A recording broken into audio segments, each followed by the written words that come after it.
BRS ప్రభుత్వ హయాంలో phone tapping Sircilla కేంద్రంగానే జరిగిందని ఆరోపించారు కేంద్ర మంత్రి బండి సంజయ్.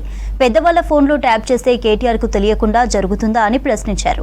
అప్పుడు ఇప్పుడు సీఎం కేటీఆరే అని ఆరోపించారు. దీపావళి బాంబులు ఎటుపోయాయని ప్రశ్నించారు బండి సంజయ్. ఈ car formula case, Dharani case, Janwada farm house case, drugs case ఇవన్నీ ఎక్కడికి పోయాయని ప్రశ్నించారు. జనాలని, మీడియాని కాంగ్రెస్, బీఆర్ఎస్ కలిసి పిచ్చోళ్లను చేస్తున్నాయన్నారు బండి సంజయ్. ఫోన్ ట్యాపింగ్ అన్నారు. సాక్షాత్తు రాధాకిషన్ రావు ఆయన స్టేట్మెంట్ అయిపోయింది. ఆయన వాంగ్మూలంలో ఇచ్చిండు.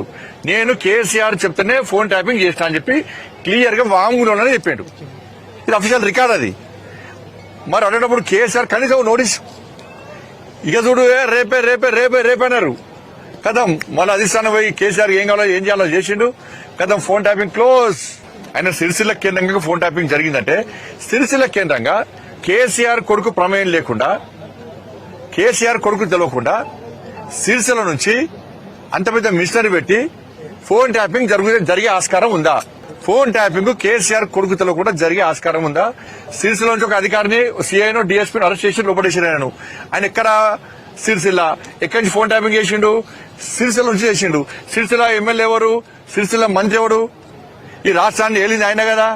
నామకే వస్తే కేసీఆర్ ముఖ్యమంత్రి, నిజమైన ముఖ్యమంత్రి. అప్పుడు ఎవరు? ఇప్పుడు ముఖ్యమంత్రి ఆయనే, కేసీఆర్ కొడుకు.